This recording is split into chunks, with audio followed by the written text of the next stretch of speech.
paz de Jesus para todos. Glória a Deus. Você já conseguiu falar com seu irmão? Com essa luz apagada, né? Às vezes a gente chega e não dá tempo de falar. Sejam todos bem-vindos. É uma alegria ter os homens aí de volta aos seus lares, não é verdade? Vocês estão aqui. Oi? Está de volta, nós vamos sair daqui. É verdade, vocês estão de volta aos lares, mas não saíram daqui. Queridos, nós queremos nessa hora agradecer ao Senhor pela vida de um homem que esteve conosco, a maioria da igreja sabe, que ontem o nosso irmão Marcelo Neves sofreu um acidente enquanto ele fazia o esporte preferido dele, que era ciclismo, e ele sofreu um acidente e partiu para o Senhor. E nós queremos homenageá-lo nessa noite com essa foto. Para tudo, por favor.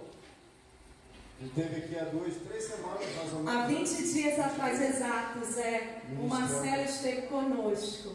Foi no dia 29 de setembro, o Marcelo está aqui atrás da Joselma, ao lado do Eliseu. Ele esteve aqui ministrando no Setembro Amarelo. Quem esteve aqui nesse dia? Foi muito bom e nós fomos felizes de poder honrá-lo em vida.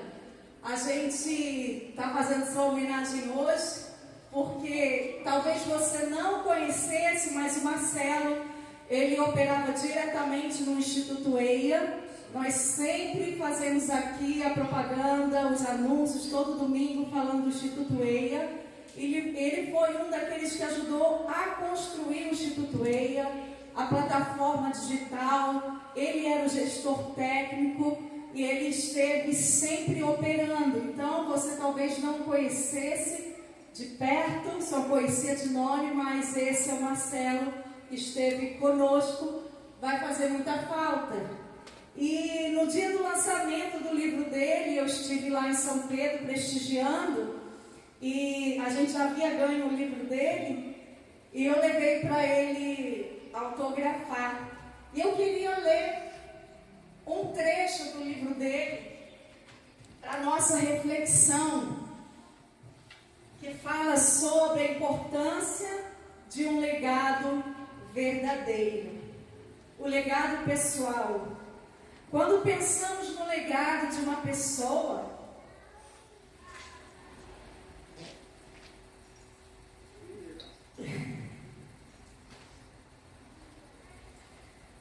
podemos ser facilmente levados a imaginar um monumento erguido, uma fundação criada, uma ideia que transforma uma sociedade ou até uma obra de arte imortalizada.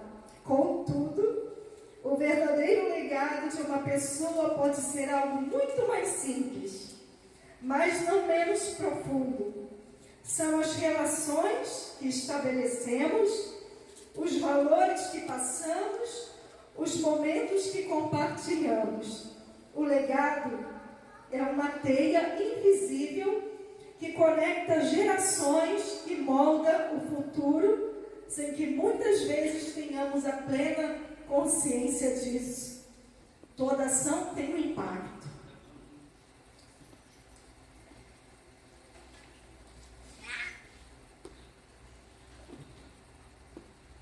Esse impacto pode ser raso e sem deixar muitas marcas, ou pode ser profundo e marcar para sempre. O impacto de nossas ações vai além do que podemos ver. Um sorriso genuíno pode transformar o dia de uma pessoa. Uma palavra de incentivo pode mudar a trajetória de alguém. E um simples gesto de generosidade pode criar uma onda de bondade que se propaga muito além do que imaginamos. Nesse sentido, o legado não precisa ser grandioso ou público. Ele pode ser discreto e pessoal, mas igualmente transformador. Amém. Fica essa palavra para todos nós, e de alguma forma a gente deixa um legado nessa terra. O legado pode ser super impactante, ou pode ser muito simples e parecer sutil, mas todos nós deixamos um legado. E você está aqui nessa noite, de repente, pensando, mas o que eu vou deixar? Legado não é herança. Legado fala de uma vida, fala de atitude, fala daquilo que você marca na vida das pessoas. Não é uma herança de um apartamento, não é um carro, não é um bem, mas é aquilo que você pode deixar marcado na vida das pessoas ao seu redor. E nós queremos agradecer ao nosso Deus, porque o nosso irmão Marcelo Neves deixou um legado. Hoje, durante o velório, ele foi muito homenageado, a quadra estava lotada daquela escola, e assim nós podemos perceber o quanto ele impactou vidas, o quanto ele fez diferença na vida das pessoas. Então, faça a diferença na vida das pessoas. Nós queremos deixar contigo esse vídeo agora, para a gente assistir, só para... Podemos então orar pela família antes. Vamos orar pela família dele. Por favor, igreja, você pode se colocar de pé. Deixou o esposo, né? O filho, a filha mais velha já é casada.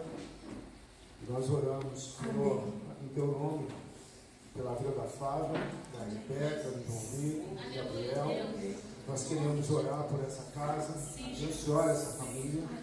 E de forma tão súbita, Senhor, se viu com a perda irreparável de um pai, de um chefe de família. Deus, em nome de Jesus, que o conforto e a graça do Senhor seja sobre esses corações, renovando, restaurando, capacitando, fazendo desse momento de luto, Senhor, realmente fundamento para conhecimento da tua glória, da tua vontade, da tua soberania. Porque aquilo que o Marcelo deixou não vai se perder com o tempo. Deus, em nome de Jesus, e que pelo poder do Espírito Santo, essa família continue essa caminhada e dê continuidade àquilo que foi começado pelo Marcelo. Assim nós nos abençoamos como igreja. Amém e amém. E amém, amém. Fica o nosso apelo para que, quando a gente puder intervir em alguém que vai dirigir bêbado, a gente o faça. Fica o nosso apelo para que isso não continue se perpetuando de pessoas embriagadas dirigindo. Fica o nosso apelo, se de alguma forma esse vídeo chegar a quem precisa ouvir isso, por favor, em nome de vidas e de famílias, não dirija embriagado. É a sociedade que pede isso. Pode soltar o vídeo do Marcelo aí. Olá, queridos, Marcelo Neves aqui. Estou passando para dar um recadinho para vocês. Olá, queridos estudantes de Missiologia do Instituto EIA. Olá, queridos alunos do Instituto EIA, curso de Missiologia, aqui é Marcelo Neves.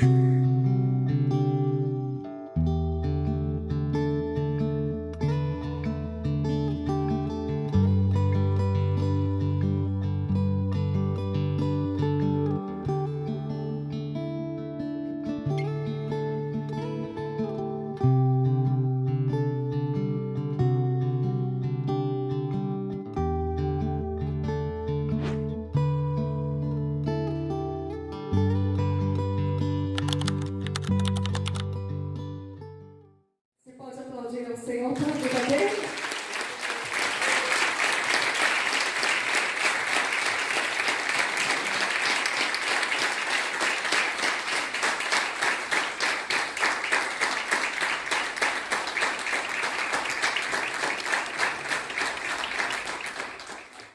Amém. Deus abençoe, irmãs. 100 vezes mais. Levante suas mãos para cá, vamos orar pelo nosso papai, pelo nosso pastor. Pai, nós queremos orar, Senhor Deus, entregando a vida do pastor Júlio em tuas mãos.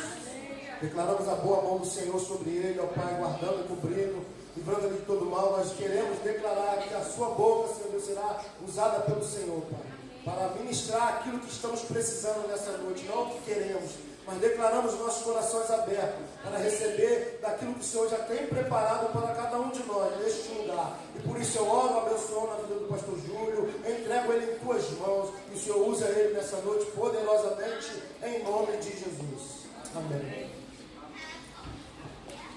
Aleluia. Boa noite, gente. Paz. Boa noite. Paz do Senhor. Amém. Amém. Estamos aqui para mais um dia, em nome de Jesus, poder cooperar com o Espírito Santo. Não é um final de semana fácil, não está sendo fácil, porém está sendo gratificante. Ontem pela manhã nós passamos por esse momento de recebimento dessa notícia do irmão Marcelo. E a gente com o RBV, com o retiro com os homens todos pela frente, começamos o retiro com uma notícia muito, muito triste. Mas nós cremos que Deus nos chamou para vivermos não como super-homens cheios de superpoderes, mas para nós sermos fiéis àquilo que Deus confiou na nossa mão. Alguns irmãos puderam estar lá, glória a Deus por isso, se despedir. Eu não pude, mas entendo que era um momento que era para eu ficar aqui e estar aí junto com esses homens. E foi bom demais, amém, homens? Amém. Foi poderoso demais. E diante das circunstâncias difíceis que a gente vive na vida, momentos como esses que nos pegam às vezes de surpresa, nós podemos ver a mão do Senhor sobre nós, a boa e poderosa mão do Senhor nos sustentando. E mais uma vez eu quero aqui, com o coração triste, mas debaixo da alegria do Senhor, poder ministrar a palavra do Senhor, com muita humildade, mas com muita coragem nessa noite. O Espírito Santo, Ele está aqui. Ele é capaz de vivificar, de transformar toda circunstância contrária em bênção. Ele tem a capacidade de transformar a maldição em bênção. Ele tem condição de transformar o deserto em oásis. Ele pode transformar a nossa vida, começando com o nosso coração e com a nossa mente. Eu quero compartilhar com você uma mensagem sobre uma passagem bíblica muito poderosa, digna de um grande investimento, de uma grande produção de Hollywood, porém não foi feito ainda, pelo menos que eu saiba não. É a história sobre os valentes de Davi. A Bíblia vai falar que existiu homens que lutaram ao lado do rei Davi, um rei muito famoso, conhecido, tanto no âmbito cristão como no âmbito secular. Um rei muito sábio, muito gracioso, um músico, um adorador, mas ele foi um grande guerreiro. Um grande guerreiro. Então o tema dessa mensagem é da caverna ao palácio. Quando nós ouvimos as histórias de Davi, nós nos lembramos logo de cara do episódio dele com Golias, como o primeiro episódio que marca a vida dele, que marca o futuro dele. Porém, a gente sabe, quando nós vamos ler a Bíblia, que antes desse momento, que antes desse confronto com Golias, algo muito mais importante acontece na vida de Davi, que é o quê? Quando ele recebe a unção como futuro rei de Israel. Já havia um rei naquele período, o nome dele era Saul, foi o primeiro rei de Israel, governando toda a nação de Israel, todas as tribos, as 12 tribos de Israel. E Davi, então, foi ungido rei, mesmo Saul sendo ainda rei. E logo após a unção, a Bíblia vai relatar nos próximos capítulos, isso começa em 1 Samuel, capítulo 17, vai seguindo a história, ele tem esse confronto com Golias, ele mata um gigante, ele vai para um combate com pedras e uma funda, ele derruba o gigante, com a própria espada do gigante ele corta a sua cabeça, então a fama de Davi explode. Aquele menino que era desprezado pelos próprios irmãos, aquele menino que era desprezado pelos seus próprios pais, porque não se assentou à mesa com o profeta para comer, aquele menino que todos zombaram dele quando ele desceu no vale para lutar com Golias, a partir daquele momento ele se torna um grande herói. E ele vai então ficar próximo ao rei, a vida dele começa de forma muito empolgada, de forma muito hypada na linguagem de hoje, e ele vai liderar o exército de Israel em grandes combates, em grandes vitórias. vitórias.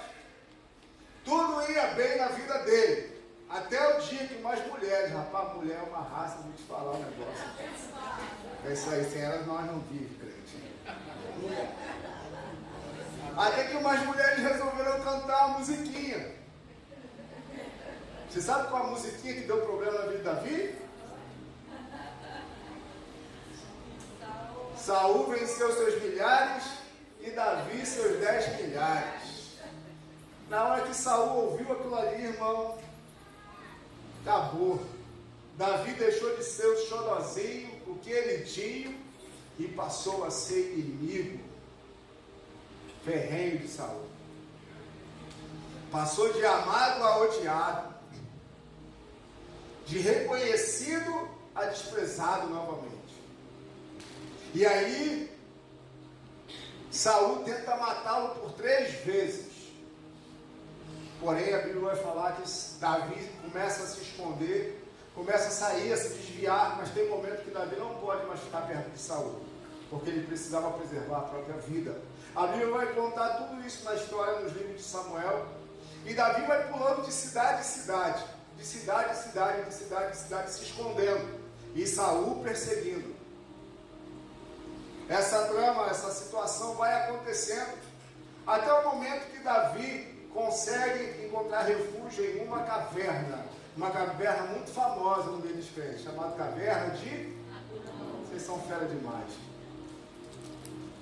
Então pensa comigo, Davi estava lá, saiu de trás das malhadas, cuidando das ovelhas, ele passa a ser guerreiro reconhecido, o segundo homem em fama, vamos dizer assim, em Israel, abaixo do rei.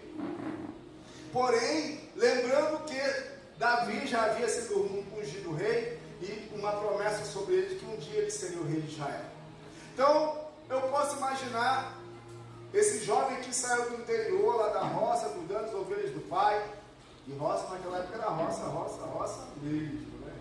Não era a roça de hoje que tem internet. Então Davi sai de lá e passa a habitar nos palácios, rodeado de fama, rodeado de honra, rodeado de presentes, de reconhecimento. O próprio rei, né, era alguém que nos chamava para sentar à sua mesa. Olha só, a nação mais poderosa do mundo na época, Davi estava lá na frente. Davi era alguém reconhecido. E por causa de uma música, Davi tem que vazar, tem que fugir, porque senão ele vai morrer. Que mudança brusca, né? Do nada ao topo, do topo ao nada. E eu fico imaginando, como um homem que sou, porque quando a gente está no nada e a gente vai para o topo, a gente nunca imagina que o nada pode voltar. É verdade ou não é? Às vezes a gente até se esquece daqueles que tiveram com a gente do nada. Mas Davi voltou ao nada novamente. E não somente isso, o nada sendo perseguido, porque se ele fosse encontrado, ele seria morto. A Bíblia vai falar que Deus estava com ele naquele momento, naquele processo. E é difícil a gente achar que Deus está conosco no momento do nada.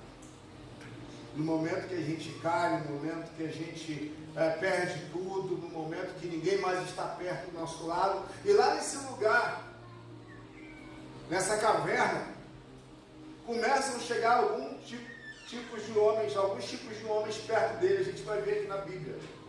Você que já leu essa história, você sabe, 1 Samuel, bota aí por favor o texto,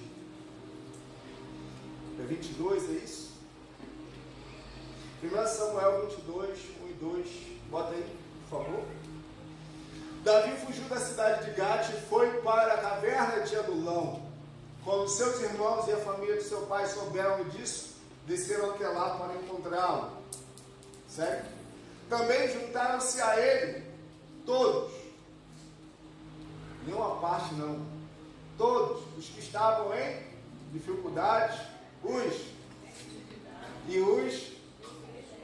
algumas versões vai falar os amargurados. Assim tornou-se o líder deles. Havia cerca de 400 homens com ele. A gente olha assim, essa história é muito linda, porque a gente vai falar dos heróis de Davi, mas vamos trazer um pouquinho para a realidade daquele momento. Davi é fugitivo, encontra refúgio numa caverna. E aí, quando você está ruim, quando você está no nada, o que você precisa? De gente que te... Fala aí, crente. Que te levante, que te promova, não é isso? Mas quem é que cola nele? Só problemático. Só que tinha uma diferença. Tinha alguém que habitava dentro de Davi. A Bíblia fala que quem habitava nele era o Espírito de Deus. Aleluia! Porque a Bíblia fala que quando ele recebeu da unção do profeta Samuel, a partir daquele momento o Espírito Santo passou a habitar dentro dele.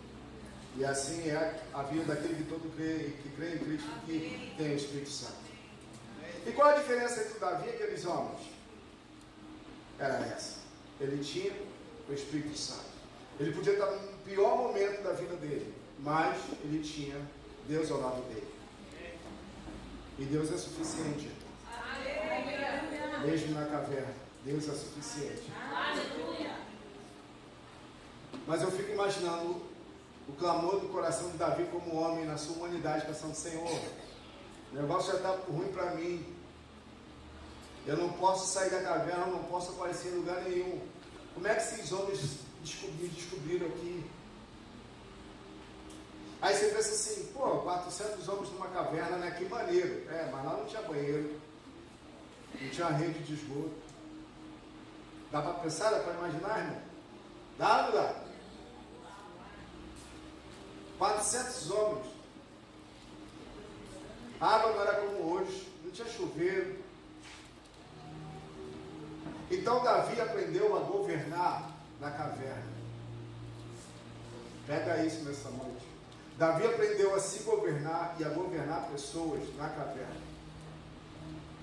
Davi aprendeu a se governar e a governar pessoas na escassez, no nada, na ausência de tudo, tendo que prover alimento todos os dias, tinha que sair para caçar, para comer, para beber água. Ou você pensa que na caverna tinha alimento, aparecia um sacrifício ali já imolado, pronto para ele? Não. Então uma rotina pesada, diária, cansativa, de autodisciplina, tanto dele quanto para com os homens. Se já é difícil para um, imagina para 401. Porém, mesmo na caverna, Davi aprendeu a se governar, a se liderar e a liderar outros. Por quê? Porque ele tinha o Espírito Santo. E nós precisamos aprender que mesmo num momento difícil, a pessoa que nós precisamos liderar somos nós mesmos. Às vezes a gente se preocupa com tanta coisa no momento da crise. Porém, aquele que nós precisamos liderar somos nós mesmos. Porque o momento da crise vai nos empurrar para desejar enfiar o pé na jaca e largar tudo. E eu não falo largar tudo, é sair da sua casa, do seu emprego, eu não falo de algo externo, eu falo de algo interno, de um compromisso pessoal com Cristo ou com aquilo que Ele colocou nas minhas mãos para fazer. Davi podia falar: poxa, Deus está fazendo isso comigo, Deus tinha prometido tanta coisa. Quer saber de uma coisa? Eu vou viver do meu jeito, da minha forma, porque até hoje eu apliquei a minha vida, mas olha o que aconteceu comigo. Semelhante a esse pensamento, lá no Salmo 73 de Asaf, vai falar, porque ele contempla a prosperidade dos ímpios, porque ele vê que os ricos não se preocupam como ele se preocupa. Ele fala: todo dia eu sou fadigado, todo dia eu esmurro meu corpo, todo dia eu tenho que renunciar ao meu próprio eu, para viver em santidade para o Senhor. Que me proveito tem tido isso? Asaf questiona Deus. Aí, no próprio Salmo ele responde, você pode ler depois, é um dos salmos mais lindos para mim da Bíblia. Ele vai falar: mas eu entrei no santuário do Senhor, e ali pude cair em si. Ou seja, quando Asaf se relaciona com a eternidade, através do relacionamento com Deus, ele tem dimensão para onde ele estava caminhando. Que ele não estava simplesmente em uma atitude externa, mas uma atitude interna, de se desviar do propósito de Deus. Davi estava na caverna, mas o propósito do reinado nunca saiu do coração de Deus e nunca saiu do coração dele. As circunstâncias vão tentar nos empurrar para arrancar aquilo que Deus semeou no nosso coração. Mas essa noite, meu irmão, em nome de Jesus, o Espírito Santo nos alerta, não sai do propósito. Mesmo na caverna. Você está na caverna, irmão? Você está cercado de gente problemática? Lidere você mesmo e depois lidere elas. E a Bíblia vai falar de forma interessante que Davi começou a liderar esses homens. Eles viram em Davi alguém ungido, capacitado por Deus para estar à frente deles. E a Bíblia vai falar que esses 400 homens, de endividados, de amargurados, de homens problemáticos, se tornaram os valentes de Davi. E isso é tão poderoso, tão extraordinário, que se nós entendemos que a Bíblia foi inspirada por Deus, e ela fala que foi inspirada por Deus para que homens a escrevessem, a história desses homens ficaram escrita na história. E até Cristo voltar, até essa terra passar, esses homens serão lembrados. Quem poderia imaginar que homens endividados, amargurados, problemáticos, depois de passarem um estágio na caverna com Davi, se tornariam valentes, que o nome deles estaria escrito na Bíblia, ao lado de tantos homens de Deus. 2 Samuel 23 vai falar desses valentes, a partir do verso 8, vamos ler alguns feitos. Isso aqui não apareceu ainda nas telas do cinema. Estes são os nomes dos principais guerreiros de Davi. O nome difícil: Josebe Bassebete, Taquimonita, chefe dos 3 guerreiros principais. Em uma ocasião, com uma lança, você pode repetir comigo? Com uma lança. Ele enfrentou, é sério isso que está escrito ali? 800 homens em uma mesma batalha e os... Irmão, você consegue entender que isso aqui não é humano? Só Deus para realizar um feito desse? Amém ou não? Amém. É um milagre, concorda comigo? Humanamente é impossível um homem ganhar de 800, concorda comigo ou não? Aí, mas a gente tem histórias parecidas na Bíblia, tem ou não tem? Salomão, com aquele chato de jumento, matou quantos? 1000? Sansão, perdão. Salomão, Sansão, obrigado. Sansão. Mas a questão não é necessariamente quanto ele matou. Porque nós sabemos que isso foi o quê? Intervenção divina. A questão é que diante do desafio ele não recuou. Diante da peleja, diante da luta, ele permaneceu onde ele estava. Ele podia ter morrido? Sim. Mas ele acreditava em um propósito. Ele fazia parte de algo muito maior do que ele mesmo. Vamos seguir, ver mais alguns? Continua aí, verso 9. Depois dele, Eleazar, filho de Dodô, o Aoíta, como um dos 3 principais guerreiros, esteve com Davi quando eles desafiaram os filisteus em Paz-Damim para a batalha. Os israelitas, o povo de Davi, todo mundo fez o quê? Fez o quê? Todo mundo recuou. Naquela ocasião, está relatado que todo mundo que estava com ele, passo atrás, continua. O que ele fez? Mas Eleazar manteve o quê? Você pode olhar para o lado e falar para o seu irmão, mantenha a sua posição e veja o milagre do Senhor.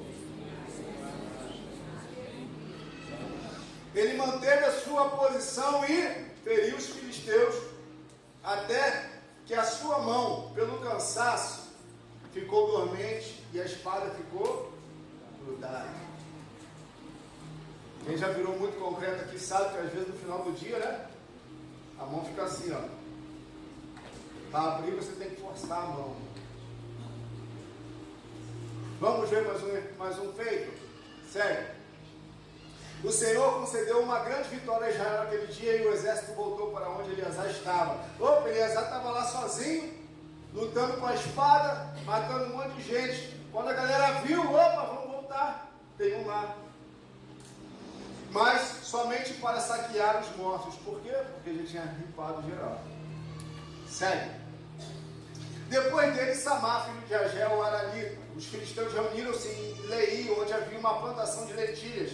O exército de Israel fugiu dos filisteus de novo. Mas Samar tomou posição no meio da plantação, defendeu-a e derrotou os filisteus. O Senhor, aí ó, concedeu-lhe uma grande. A vitória veio de quem? Mas tinha que ter alguém lá posicionado. Segue. Durante a colheita, 3 chefes do batalhão dos 30 foram encontrar Davi na caverna de Adulão, enquanto um grupo de filisteus acampava no vale de Refaim. Olha esse lance demais. Estando Davi nessa fortaleza, e o destacamento filisteu em Belém, Davi expressou este forte desejo. Davi só o quê? Expressou. Davi não pediu nada. Davi só expressou. Quem dera, oxalá, quem dera, me trouxessem água da cisterna que fica à porta de Belém. Só que em Belém, quem estava em Belém? Os filisteus. Segue? Então, aqueles 3 atravessaram o acampamento filisteu. Meu irmão, tem ideia que é isso? 3, atravessar o acampamento, todo mundo dormindo.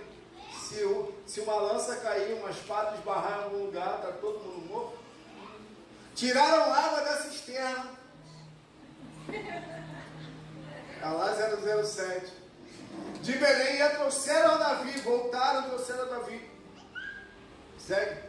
Ele, porém, Davi, porém, né, se recusou a beber.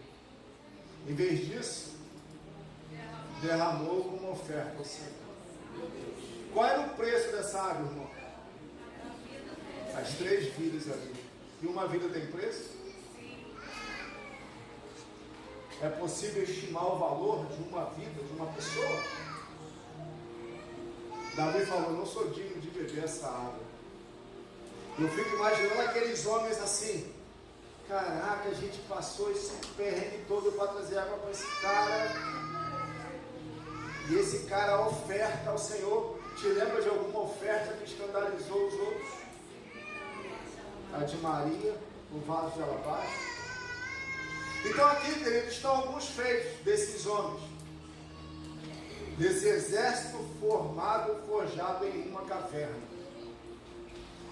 Que efetuou grandes conquistas, por meio de quem Deus trouxe grandes vitórias. Mas foi um exército formado na caverna, para que um dia eles pudessem estar em um palácio. A Bíblia vai relatar que depois desse período, o rei Saul vem a morrer.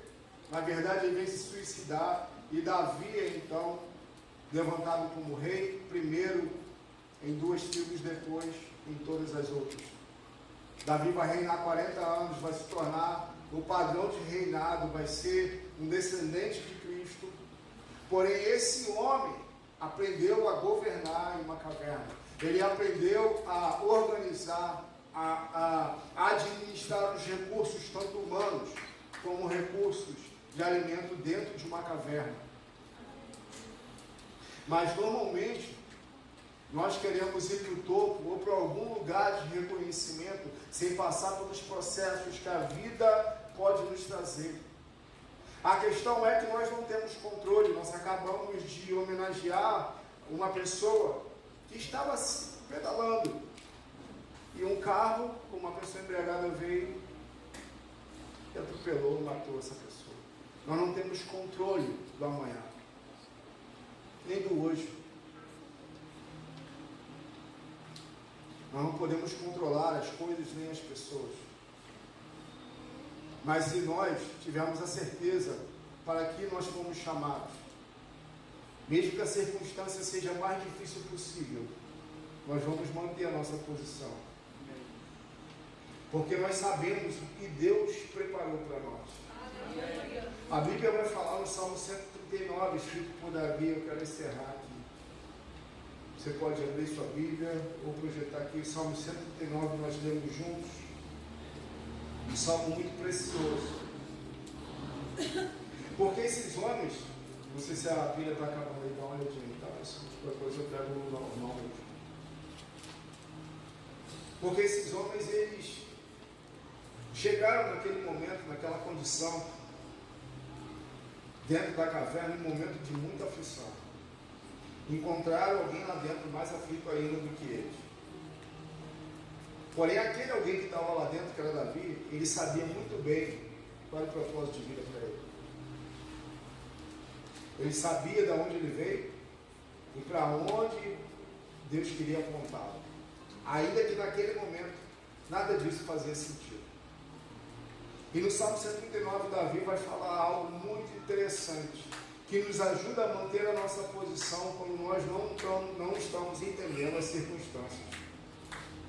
Se nós compreendermos isso e procurarmos praticarmos essa verdade, nós vamos manter a nossa posição, não vamos ser abalados no momento de dificuldade. Abalados que eu falo não é na nossa saúde ou na circunstância de escassez que a gente pode ser cometido, mas é dentro de nós, o nosso propósito de vida. Davi vai falar assim no Salmo 109, projeta: Senhor, tu me sondas e me conheces. Sabes quando me sento e quando me levanto. De longe percebes os meus pensamentos. Tu conheces a minha jornada e meu descanso, todos os meus caminhos são bem conhecidos por ti. Antes mesmo que a palavra me chegue à língua, tu, Senhor, já a conheces inteiramente. Tu me cercas por trás e pela frente, e põe a tua mão sobre mim. Tal conhecimento é maravilhoso demais para mim, é tão elevado que não posso atingir. Para onde poderia eu escapar do teu espírito? Olha que interessante. Uma caverna? Para onde poderia fugir da tua presença? Se eu subir aos céus, lá estás. Se eu fizer a minha cama no Sheol, que é o lugar dos mortos, também lá estás. Se eu tomar as asas da alvorada e morar nas extremidades do mar, mesmo ali a tua mão me guiará e a tua mão direita me susterá. Se eu disser, certamente as trevas me encobrirão e a luz ao meu redor se tornará noite, nem mesmo as trevas serão escuras para ti. A noite brilhará como o dia, mas para ti as trevas são. Tu criaste o íntimo do meu ser e me teceste no ventre de minha mãe. Eu te louvo porque me fizeste de modo assombroso e admirável. As tuas obras são maravilhosas. Sei disso muito bem. Os meus ossos não estavam escondidos de ti, quando em secreto fui formado, entristecido nas profundezas, tá? Algumas versões falam no ventre da mamãe. Davi sabia que ele nasceu antes da sua mãe no coração de Deus. Ele sabia que ele tinha um propósito de vida. Ele sabia que Deus tinha um projeto de vida para ele. Quando nós sabemos que Deus tem um projeto de vida para nós, irmão, se torna muito mais fácil nós mantermos a nossa posição. Por que muitas vezes nós desistimos? Porque nós não cremos. Davi falou assim, ó, eu não ouvi, não me disseram, eu sei muito bem. Você sabe o que Deus tem para você? Você sabe o que Deus já falou contigo? Você crê nessa verdade? Não estou falando do que os outros falaram, não estou falando de alguma coisa que você ouviu falar, mas você já ouviu de Deus e você sabe disso, você crê nisso.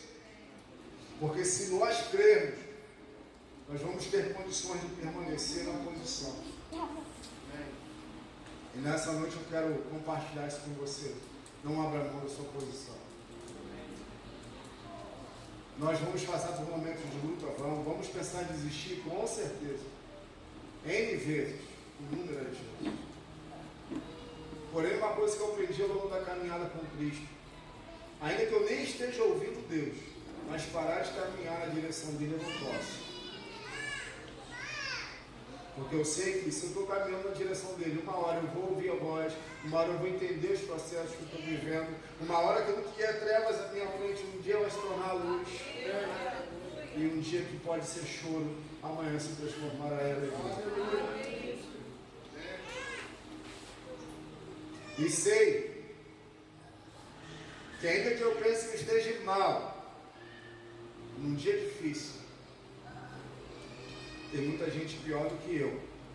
E que eu tenho o Espírito Santo e posso de alguma forma influenciar essa pessoa. Davi estava mal, mas havia o poder dos poderes dentro dele. Amém. Você pode ficar de pé no seu lugar.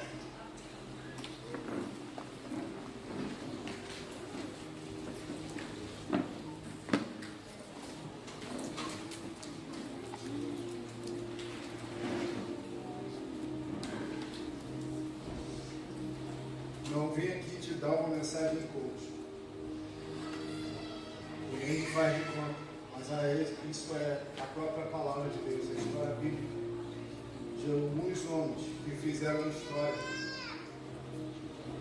E como acabamos de ler sobre o legado que o Marcelo deixou escrito no seu livro, o legado não precisa ser algo público e estrondoso, pode ser muito pessoal e particular.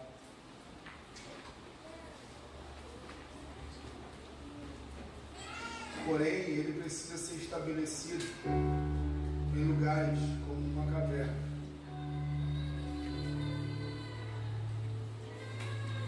Essa caverna ela pode ser física, porque caverna fala um lugar de esconderijo, um lugar de refúgio, um lugar que te protege da noite, do frio da noite, do calor do dia, mas é um lugar de muita escassez. Eu não sei como a tua história está, como tu chegou aqui hoje, como tu subiu essa rampa, ou se você só veio aqui para ver, para receber um parente seu. Mas Deus é soberano. E na eternidade, esse dia estava escolhido por Ele.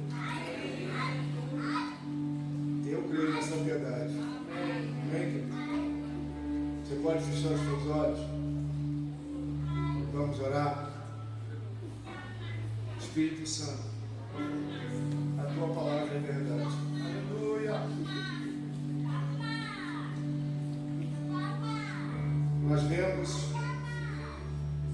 tanto Davi quanto esses homens saindo dessa situação. Passaram anos nessa condição,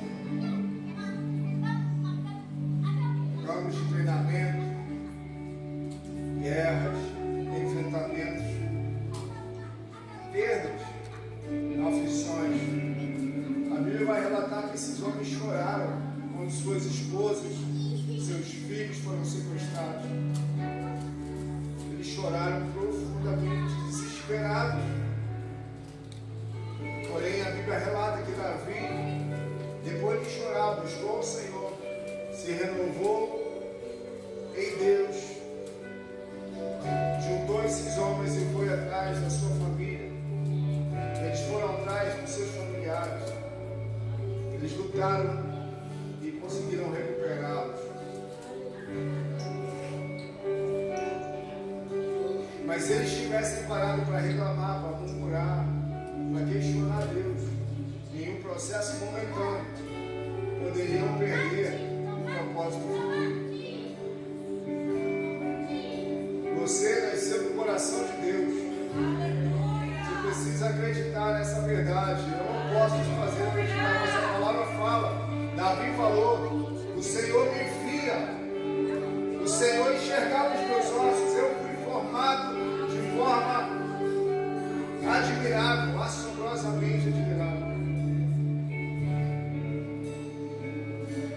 Quantas cavernas você já passou?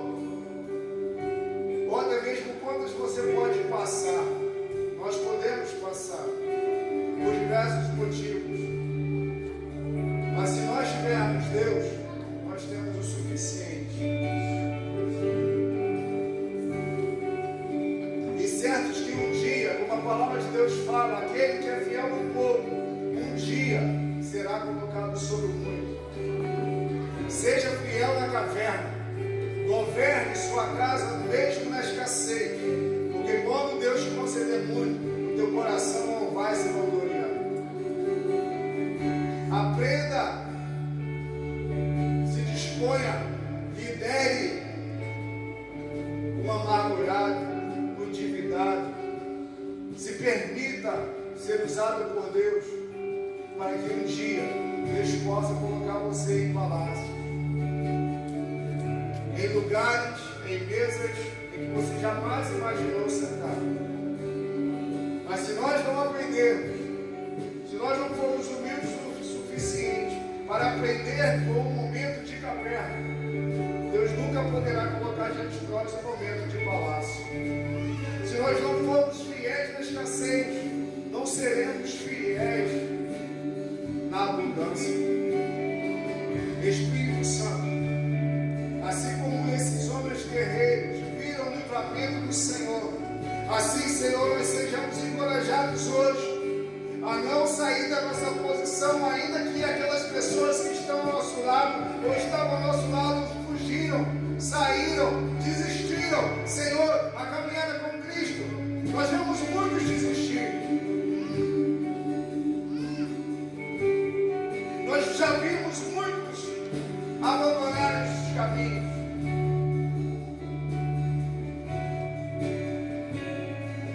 E muitas vezes já passou o Senhor pela nossa cabeça: eu também vou fazer. Eu também vou desistir, eu também vou parar. Para que eu vou me doar? Para que eu vou me dedicar? A questão é: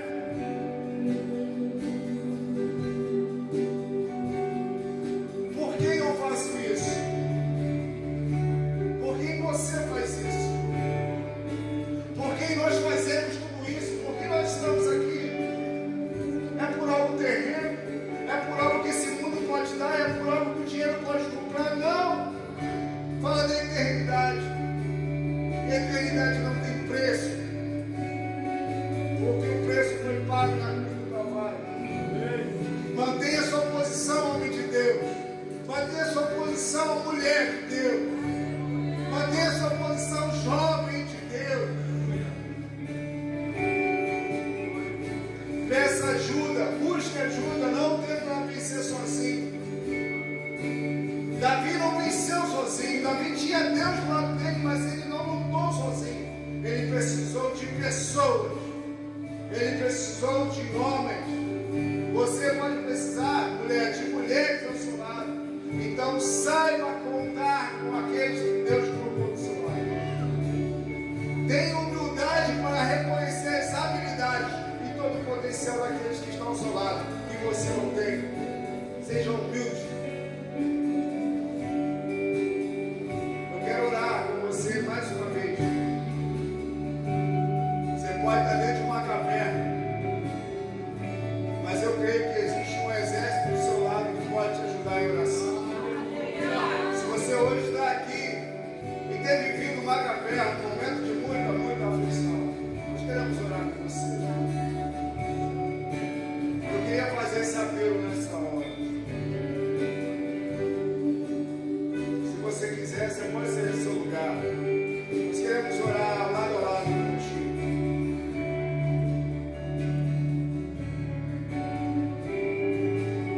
Seja a caverna da dívida, da aflição, da enfermidade, do isolamento, da solidão, da falta de esperança, de expectativa, de desânimo. Nós queremos orar com você. O espaço é livre. Se quiser sair do seu lugar, nós queremos orar com você. Aleluia. Quantos irmãos lá para receber uma lembrança no lugar do seu lugar? Por favor, você está no seu lugar.